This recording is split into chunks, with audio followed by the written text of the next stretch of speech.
Yo, what's happening, y'all? Welcome in. Brand new episode of Snaps. Brought to you by The Volume. T-Bob Hebert, Aaron Murray, and today, joined by On3's Andy Staples. It's going to be a very fun show day. We got a lot to talk about. Drake Maye, Caleb Williams, Pirtle grades, the Sphere. If you listen to the show, you know we will run the gamut. So we invite you to join us, youtube.com/@VolumeSnaps. If you're watching there, like, subscribe. So pumped for 10K, 12-5 by the Natties, boys. And yes, I'm still getting the fuckboy fade with the spray tan. As I said, I just have to wait till after Christmas. Otherwise, my wife will castrate me. In a way, I already have been castrated, given the vasectomies we received last year. But let's welcome in our guest, Andy. Or first, Aaron, what's up, man? How you doing? Hi. Hello. Okay, Can't wait for that haircut. Were these sponsored vasectomies? They should have been. Unfortunately not. Unfortunately not. Mm-hmm. T-Bob, with your career in local radio, I'm shocked that you couldn't figure that out.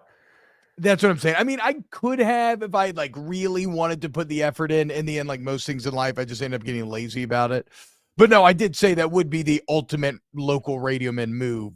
Would you get a sponsor's vasectomy? I do have one good little vasectomy nugget that the longtime Snaps listeners will know. A little nugget about a vasectomy. It's always a nice way to tie that in. My doctor, Dr. Cockrell. How about that? Dr. Ross Cockrell. Well, great bedside manner. Go ahead. The guy who did mine was a giant college football fan and was a reader. Yeah. And so had a lot of questions whilst plumbing my junk. And he's a big Tennessee fan. This was 2017. So this is right near the end of the Butch Jones era. This is the off season before Butch got fired. And he's like, so remember, they've just done Champions of Life. I think they've just done 5-Star Hearts. And so he's like, what are our chances, man? I'm like, well, given what you're holding in your hands, I'm going to say you're going to win the national championship. So we'll talk honestly after. I do remember. So Cockrell was actually, it was a bit of the same situation. Only he was a former LSU football player himself. So we're just a couple of boys just chopping it up, just chopping it up at the locker room as he's cutting open my nuts. The funniest part and the most awkward part is definitely the nurse coming in to prep your testicles, where they create I don't know about how they did y'all, but they created this little like they really feature your nutsack. You know what I'm saying? Like they move everything else, tape stuff down. Yeah, it's like if you buy a new camera, that thing you put over the lens to get the exact aspect ratio. Yes, that. Exactly, dude. He was great though. Great bedside manner. I got no complaints. And apparently it worked, All right, so we got a lot to get to today. Again, thank you everyone for being here. Hit the like button. Let's start talking quarterbacks. Caleb Williams, Drake Maye, NFL draft coming up. It's that time of year. Caleb Williams and Drake Maye already both having announced they will forego their bowl game, although I think Caleb Williams maybe hasn't technically said he's going to enter the draft yet. I would expect Jaden Daniels to follow suit pretty soon. I don't know why in the world he would let these guys get some sort of undue advantage in training for the combine over him just to play in the ReliaQuest Bowl against Wisconsin in the Dairy Raid. But those are the big three. Or first off, let's start here. Do you think it is now a big three? Because, coming in the year for much year, it was just Caleb Williams and Drake Maye in terms of NFL prospect. Has Jaden Daniels broken into that top three? I definitely think he's going to get considered for it. What I can't figure out is how much of the I'm not sure about Caleb Williams now is really people worried that they feel like Caleb Williams is Kyler Murray 2.0, or I just want Caleb Williams, and so I'm gonna talk all this mess about him and hope he drops. Yeah, because my question with the two is, it's not like Drake Maye lit up the world this year either. Both of them had their better seasons last year, so I'm not saying either one's limping into the offseason, either one's limping into the draft. But I know there's a lot of people saying well, Caleb tried to do too much this year. Caleb tried to put the team on his back and made some mistakes. And it's did you watch Drake? It's not like Drake was going out there throwing for 4 or 5 touchdowns every week either. It's they lost to Virginia. So I don't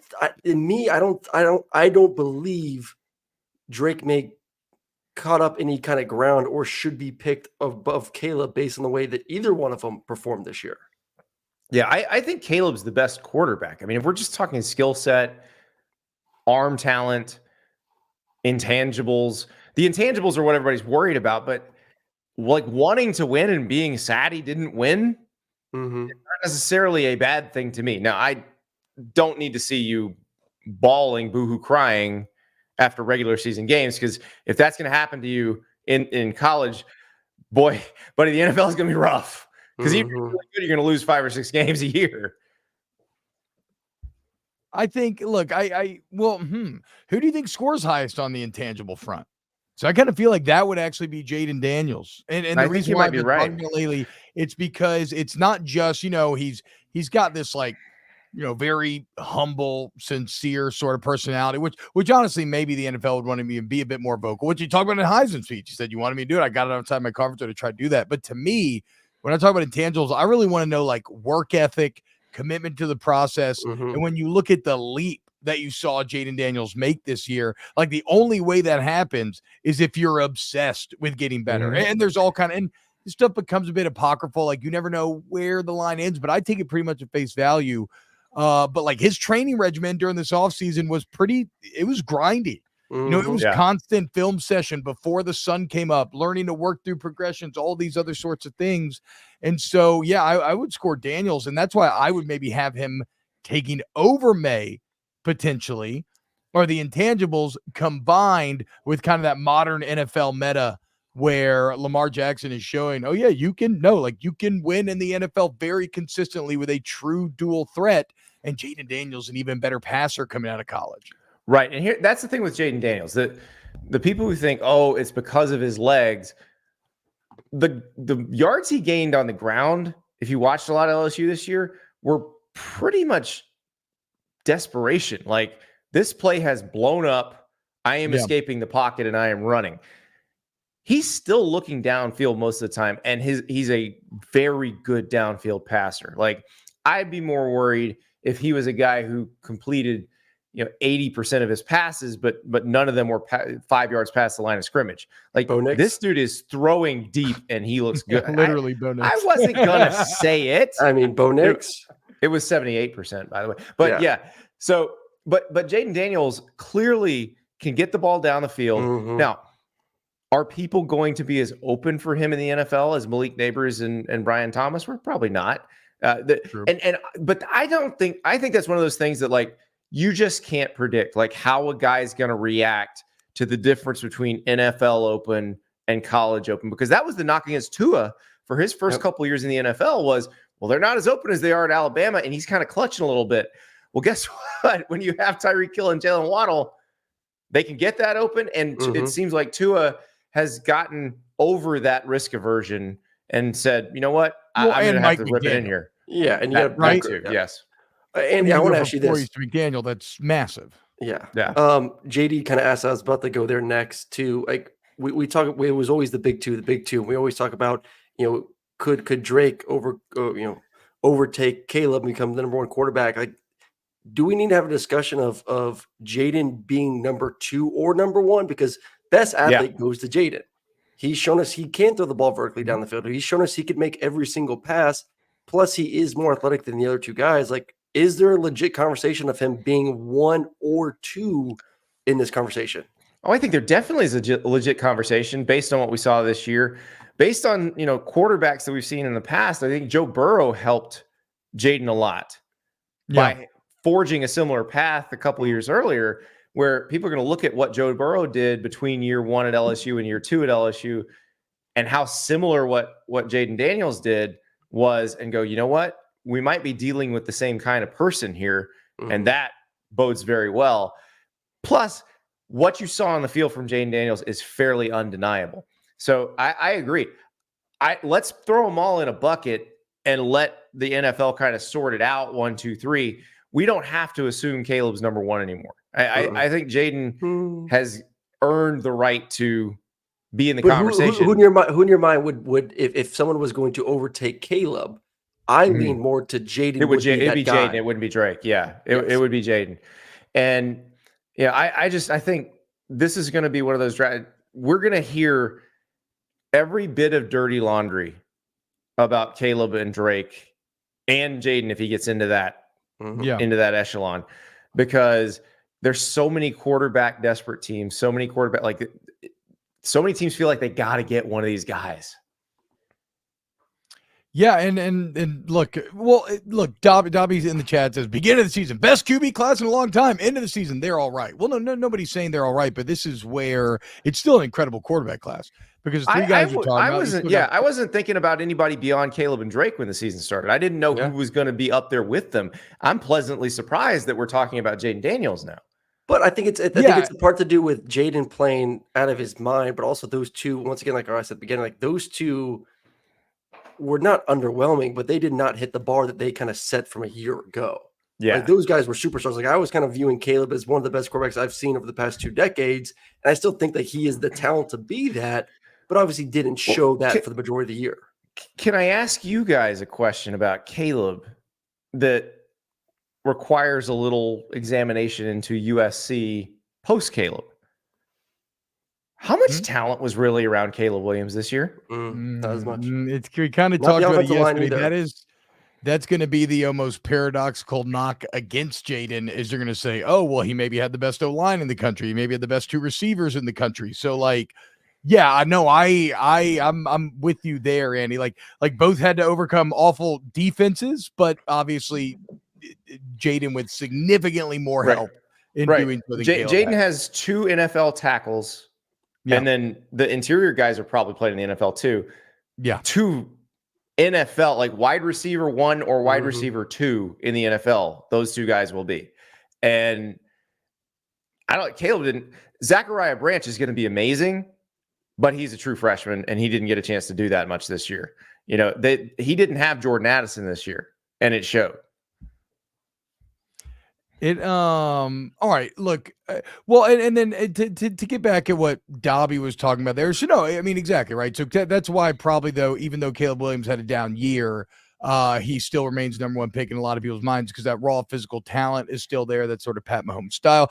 I do love that you have 3 guys that are being bandied about that all have different exciting comps. Not to say they're going to be their players, but Williams in the Mahomes mold. Drake Maye is your Aaron Rodgers, and then Jaden Daniels is kind of your Lamar Jackson, right? I'm going to be fascinated to see who emerges out of there. Last one on the quarterbacks before we move on.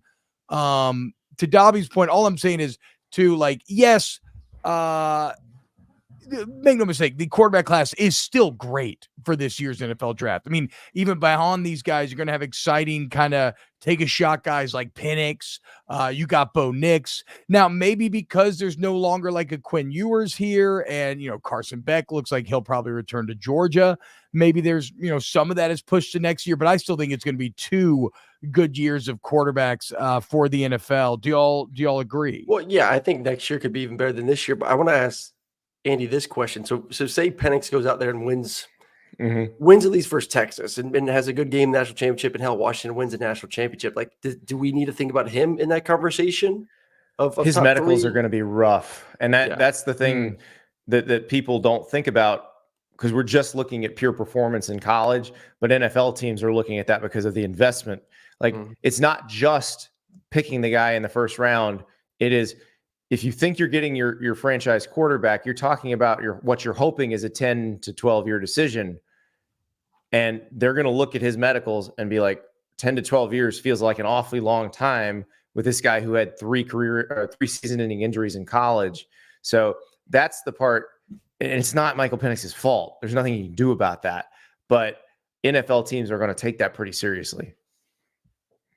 All right, look, let's get back to college football and let's dive into some Pirtle grades right after we hear from our friends at DraftKings. Can you believe that we're this deep in the NFL season? Well, check it out. We got to make every second count.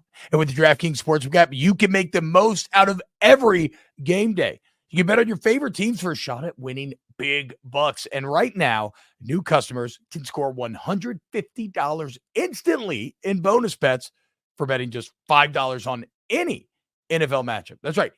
Any NFL matchup right now, $5. You get $150 instantly in bonus bets. You want to bet your hometown team, you want to bet away team. It's all there for you. And remember, If you're returning customers, always great game day deals and boosts and offers going down on the DraftKings app. And you can always do your multi-game or same-game parlay. So get in on the action with the DraftKings Sportsbook, an official sports betting partner of the NFL. You download the app now. Use the code T-Bob. Okay, if you're a new customer, TBOB, new customers, $150 instantly in bonus bets for betting just $5 on the NFL. Only on DraftKings Sportsbook with code T-Bob. The crown is yours. I feel like I have to explain this every time we do this, but James Humperhart in the chat says, T-Bob, I love you, man, but the Drake May, I know, right? But the Drake May, Aaron Rodgers comp is nuts. Guys, comps don't mean they're going to be that player. It's just kind of the silo or the style or the body type that you would put them in. Anyway, let's talk portal grades. Andy Staples. Colorado's done some interesting things. Ole Miss continues to do well. You have teams like Florida A&M who seem to be getting decimated right now. Who's your single biggest winner in the transfer portal thus far? Well, I think Notre Dame because they got Riley Leonard. I think he's going to be. Okay, so you're really high on the Leonard pickup. Actually, I am high on the Leonard. Well, no, let me because I do think the most impactful transfer this year has already happened. It's going to be Dillon Gabriel going to Oregon.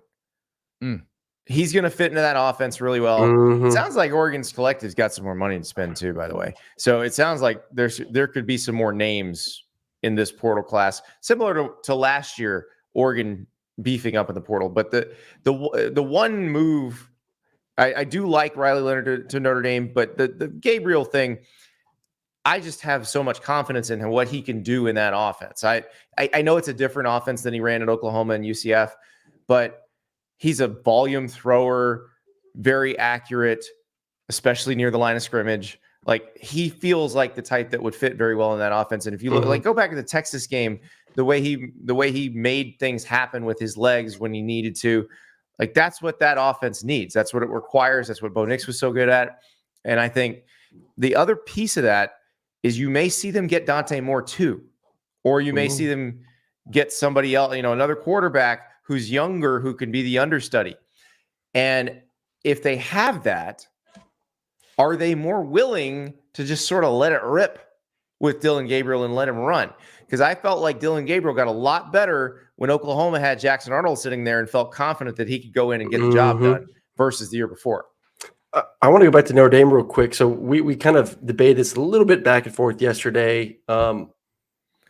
If Riley Leonard and Sam Hartman are both in the portal, which one are you taking? Riley Leonard. Why?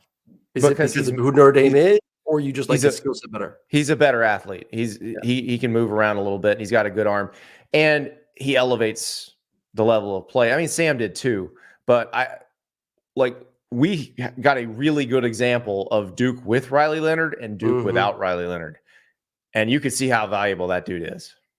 No, it's a very good point. What about Colorado? So Deion originally, he was talking big noise when he got there. Then right before the portal opened, he was talking noise about how, look, man, you everybody knows what I need, and I'm about to go out and get it. And then portal opens up, 4 big commits, including I think the number 3 guard according to On3. He gets the number 1 tackle in the entire country coming out of high school. Has Deion they're moving into the Big 12. You saw what they were this year. Hot start, bad finish.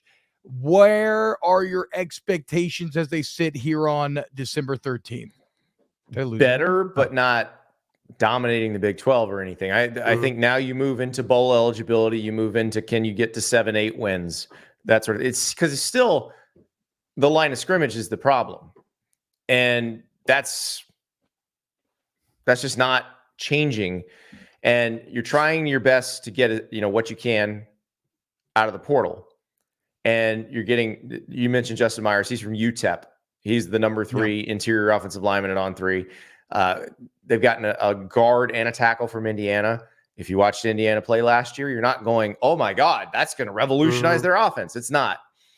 But the one that does move the meter is Jordan Seaton. And that's your number 1 offensive tackle prospect in the country coming out of high school. I would assume he plays immediately because, you look at Caden Proctor from last year. He was the number 1 offensive tackle. He started all season for Alabama. It was a little rough at first, but then by the end of the season, he was pretty good. Yeah. And this guy, probably more technically sound coming out of high school, probably even more ready to play. And so you put him in the Big 12 versus in the SEC. I think he can hold up. I think it'll be all right if you play him right away. And then by the time you get him to year 2, oh boy. And also, let's not forget, because I'm thinking of Deion as in 2-year blocks, basically. Mm-hmm. He says he's going to be at Colorado. Okay, I'll take that at face value. But here's the thing. Travis Hunter's leaving for the NFL after this year. Shadur's leaving for the NFL after this year.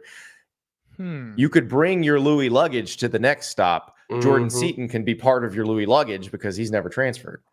Wait, how about this, Andy? Where would that next stop be? There's a team out there that I'm thinking of where, golly, they seem to be getting decimated by the portal right now. Don't do it to them. Hardest schedule in America next year. Are you saying Deion might be my neighbor? Is that what you're trying to? We talked before the show. You live in Gainesville. Yes, I think Deion could potentially be your neighbor in a year. Listen, I think there's some people around here that would just do backflips over that. They would love that just for some juice in the program, because the problem with Florida right now is I don't remember a time when the fan base has been more apathetic toward the program. Like they're beyond mad, and now they're just bored. And I think that's a tough place to be. All right, 2 other teams, bigger brands with some big time players that are moving on: Ohio State and Texas A&M. Who's going to be better off after kind of some of the mass exodus that we've been seeing over the past couple of weeks? I think Ohio State still would be better off, because you look at what they're losing. For the most part, it's guys that are looking for bigger roles, more playing. The Kyle McCord thing's the one kind of glaring, okay, what's going on here? And it kind of came down to Kyle McCord has 1 year left. He was not going to be guaranteed the starting job. He was going to have to fight for it. And Ohio State was maybe going to be looking in the portal. And so he decided to get out. Julian Fleming leaving, and it might be that they might both wind up at Nebraska. That's a possibility. But Julian Fleming on another team is going to be a productive receiver, and we're going to be like, wow, this guy is great. What was going on at Ohio State? Well, Marvin Harrison Jr. and Emeka Ibuka were going on at Ohio State. Jeremiah Smith's going to be at Ohio State unless Florida State can flip him. But Jeremiah Smith is the number 1 high school prospect in the entire country. He's a receiver. And it's really kind of like embarrassment of riches territory for Ohio State. Like when you see this guy, you're gonna be like, oh my God, they just lost Marvin and they replaced him with this guy? Holy crap. Yeah, I mean, look, and it's the same thing as what happened with Trey Palmer a couple of years ago at LSU. He could not find the field. He goes to Nebraska. He ends up setting like single season receiving records all over the place. We'll get to Nebraska, but the Corn Hub is so hot right now. It's interesting. You talk about Ohio State. We look at A&M. We look at Florida. We look at all these people starting to lose talent. And the further we get into this modern era of college football, I fucking love it. I do too. I love the fact that you no longer have these massive schools that can just hoard 4 and 5 stars like fucking Smog in his cave, just having these great recruits who are like 3rd string on the depth chart, right? No, they get to now go join a group of 5 school. They get to go join a lower power 5. They get to go join like a Vandy or Mississippi State, and they get to go showcase their talents and get in different situations. So it's weird. Like I was wrong. I thought this would all end well. We'll see how it all plays out long term, right? But I thought this would lead to an uber power concentration at the top. And that may take place, but also that's kind of always been the case. No, I mean, it's led to way more democratization. Which if you listen to the economists before all this happened, that's what they were telling you was going to happen, because that's how markets work. Like people move to where they are most valued. Like labor moves to where it is most valued. And now, and then you talk about like was Dylan Raiola situation, potentially flipping from Georgia to Nebraska. A Nebraska, a Tennessee, an Oregon, a Texas A&M has to pay a little bit more for that type of guy. A Georgia, an Ohio State, an Alabama that already has the talent around him, has the first round machinery already assembled. They don't have to pay as much, and they don't have to get that person. Like if Georgia loses Dylan Raiola, oh well, we'll find another 5-star who will also murder people. I do want to go to something in the chat real quick. Clint Moses says T-Bob, the portal is tearing up the FCS and JUCO. That's different than kind of like those will be minor leagues filtering up into that, but like the Power Five, like you will see less of like Alabama, Georgia, like those schools dominating because a lot of their depth is going to start moving to other schools within the group of five. So like as a whole, you'll see more competition, kind of like what we saw throughout this season. I think maybe even more starting next year. And also, some guy's not stuck in the FCS if he was under recruited.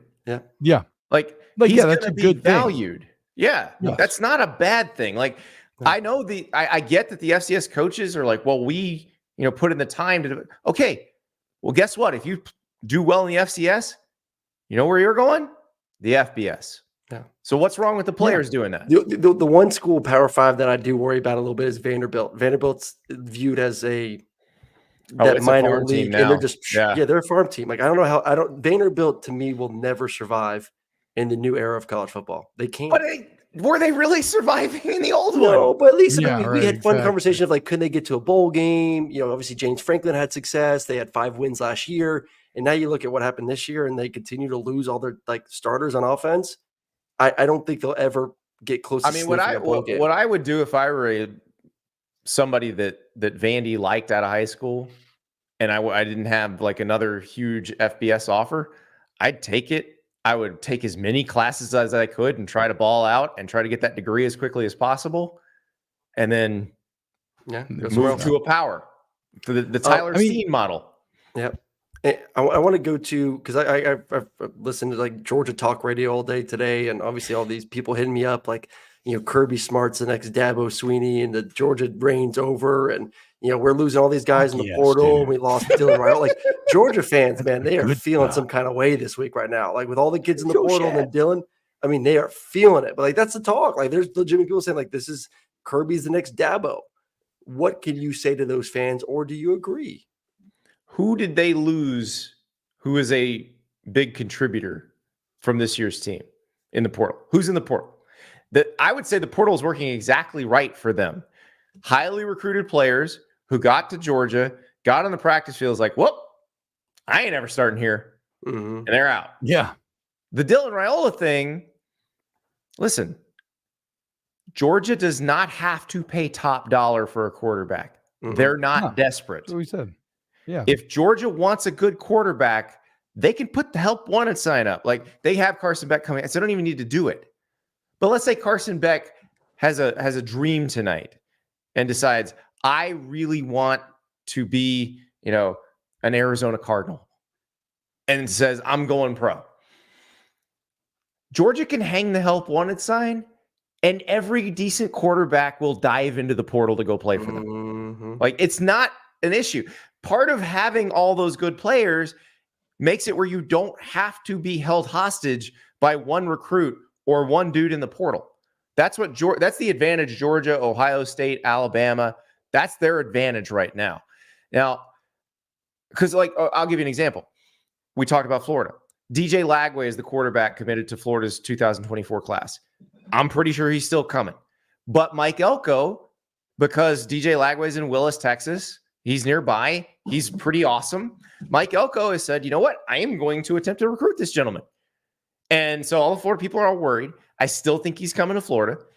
If he didn't, though, if he flipped, it's curtains for Billy Napier. Just curtains. Kirby Smart, it doesn't matter. He's got Carson Beck coming back. He's got Gunnar Stockton still there. If he wants to go get another quarterback, another 5-star quarterback, he can hang the help wanted sign and somebody will flip to him. If he wants to get a portal one, he can hang the help wanted sign. And oh, by the way, I think your guy Puglisi, I like the cut of his jib, because here's a man who, when the Dylan Raiola flip conversation, this is the other quarterback in Georgia's class who was already committed when Raiola flipped from Ohio State to Georgia. And he was like, don't care. I can do this. So your man from the Avon Old Farms, Connecticut, Winged Beavers, Puglisi, has a signing ceremony 8 hours after the Raiola stuff starts coming out. I'm like, this man is a boss. This guy's going to be good. I do like the cut of his jib. We'll see where he lands on the being good. I do know that playing quarterback first I do know that playing quarterback for Georgia, that is one of the most unique I've ever heard. How about this, though, dude? So a lot of Raiola talk. You mentioned Kyle McCord maybe going to Nebraska as well. Is this going to be the greatest Matt Rule year 2 we've ever seen? Like, we already know about the unholy powers that are Matt Rule year 2. How excited should Nebraska fans be for this?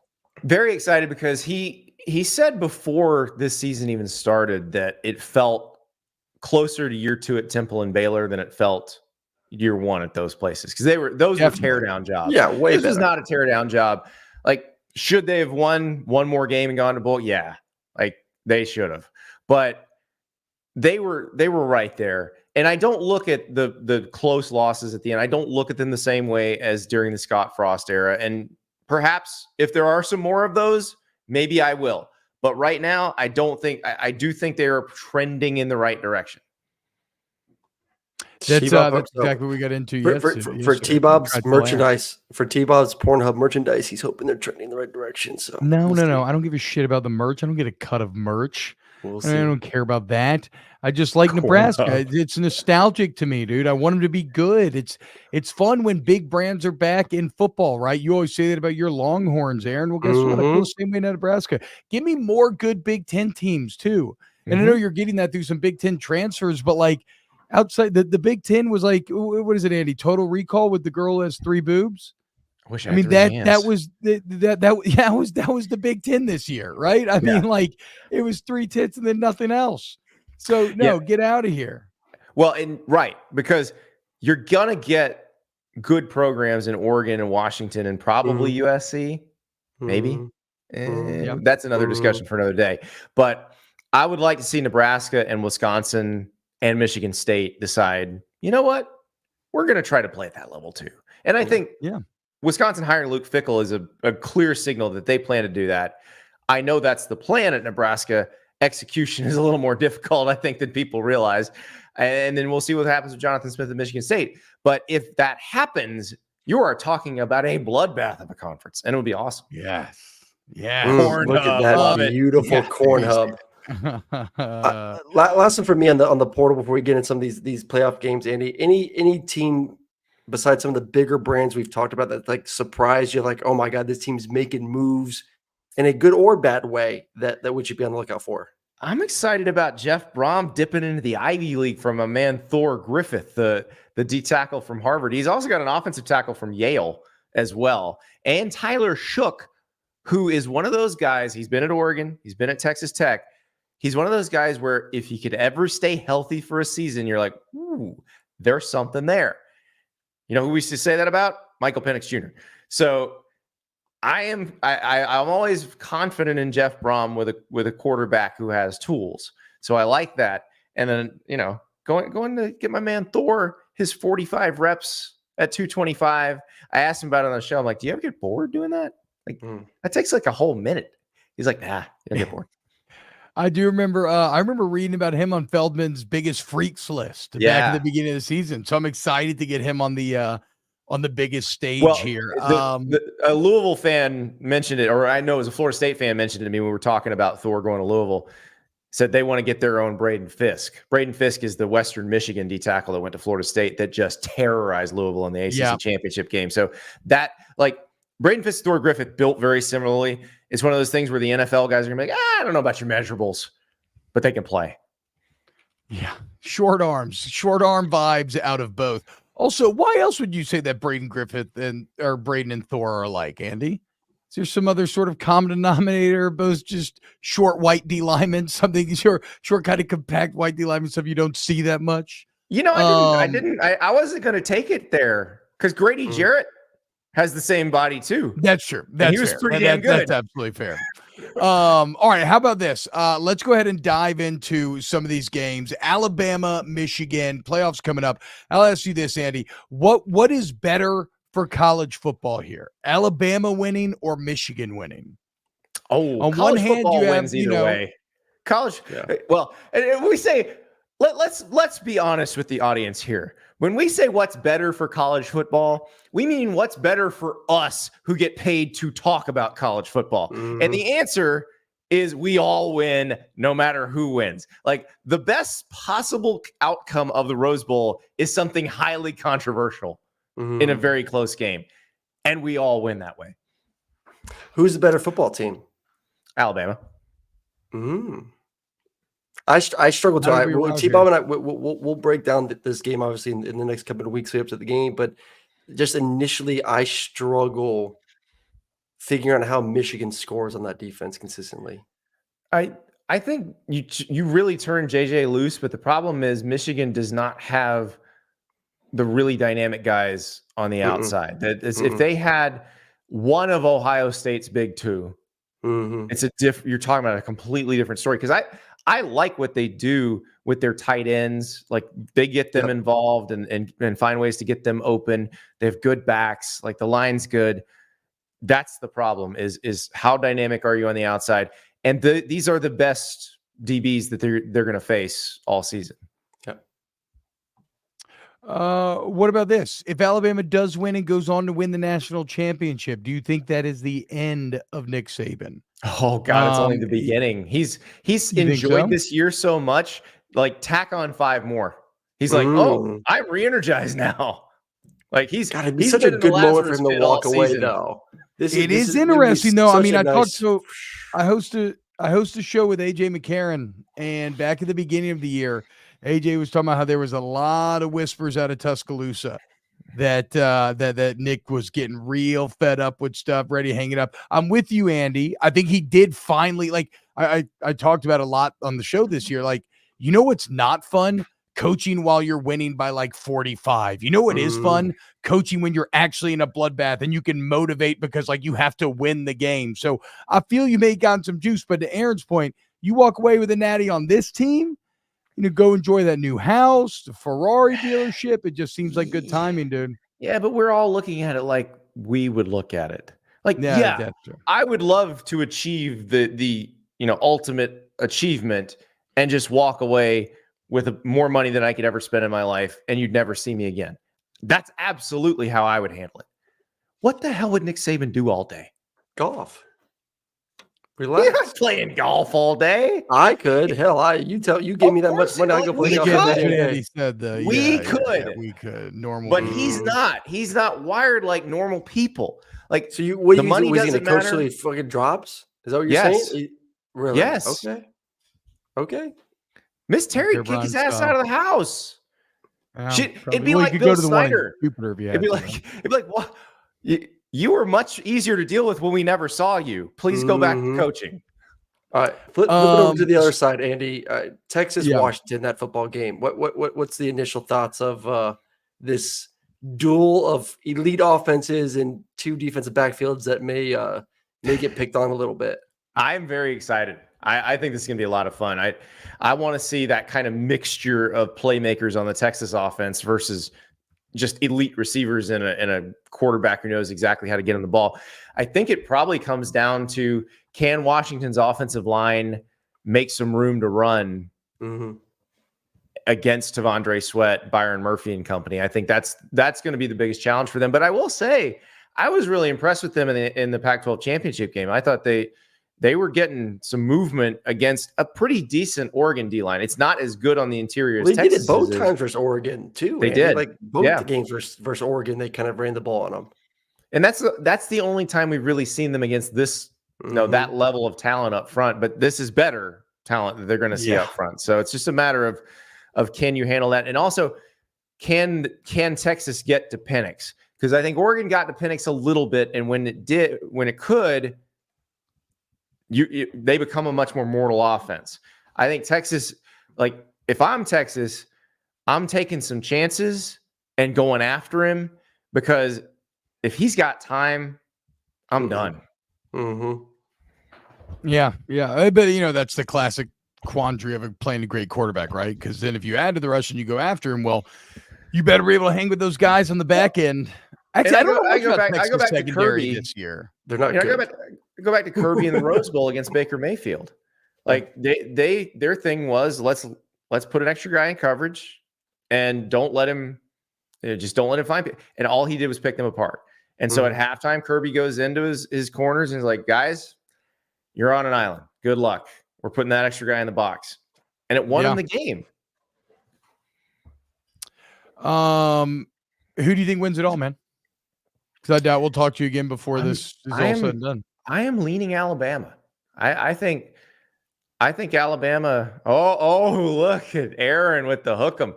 Well, they did beat Alabama in Tuscaloosa. So now we get the. It's possible we get a national championship game that can answer all of those arguments we were having before the committee met, where we're like, well, but Alabama's a different team, but they played. How do we figure this out? Oh, I don't know. Maybe we have a tournament where they eventually meet each other on the field and they can figure it out that way. So no fear over like an Auburn performance showing up in these playoffs. That was not that long ago. I know it's the nightmare and Jordan Hare and all the Iron Bowl magic and everything else, but no fear that Alabama team shows up. There's no Jordan Hare, one. Yeah. And two, like you go back to the 21 Alabama team, they didn't win the national championship, but they showed up in both of their playoff games. Like it wasn't, and their performance against Auburn that year, I would argue, was as bad or worse than this Alabama team's performance at Auburn. So like that's a different animal, that particular game.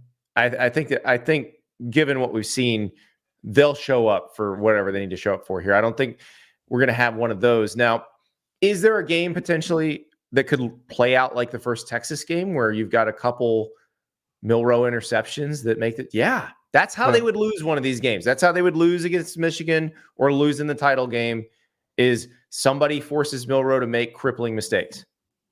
But he hasn't done that lately. Yeah. He has not. Andy Staples, On3. Go subscribe to the YouTube channel, youtube.com/@On3Sports. Andy, thank you so much, man. You're the best. Thank you, man. My pleasure. Oh, by the way, you need to get like a sound effect for when T-Bob drops the first Lord of the Rings reference. Today was 2347, I believe, in the show, where you got your Smog reference. So, Tolkien. I mean, it's the Hobbit, but yes, for your first Tolkien reference needs to have just sort of I don't know, Smog's gold raining down. No, exactly. Just a little. There's plenty of Howard Shore's incredible score that you could cut out a little snippet and have it play. Check this out, though, everybody watching and listening. If you wanted to go to some of these playoff games that we're talking about, you want Game Time, okay? December's going on. We're here at the end of football season. Basketball, hockey are heating up, and there's so many games to watch on any given day, but don't you want to watch these things live? Best way to get tickets to any of these games is Game Time, fast-growing ticketing app in the U.S., and the only ticketing app that gives you peace of mind with your purchase. They actually let you see the view from your seat before you buy, so you know exactly what to buy. The best. I love looking at that. And you turn your phone, and it's like you're turning your head in your seat in the stadium. It's so cool. Well, it's and there's one of my favorite Twitter accounts. What's it called? It's like Obstructed Views or something. Yes. But it's a couple of guys who go literally around a college stadium and just find seats where you actually cannot see the field, where you can purchase a ticket and cannot see the field. You avoid that with Game Time. And they're all in price, so your total up front, so you know exactly when you're getting a great deal. It takes no time at all. You buy tickets in seconds, 2 taps. So take the guesswork out of buying tickets with Game Time. Download the Game Time app, create an account, redeem code SNAPS for $20 off your first purchase. Terms apply. Again, create an account, enter code SNAPS. That's SNAPS for $20 off. All right. Thank you all so much, man. Andy, you're the best. I know you got to go. We got to go as well. We'll be back tomorrow. More snaps. Please like, subscribe. Huge thank you to Pat Gunther, Chris Tram, Adam Grassi, Christian Hunter, Danny Cardenas, everybody else, the volume. And we'll see you tomorrow here on Snaps.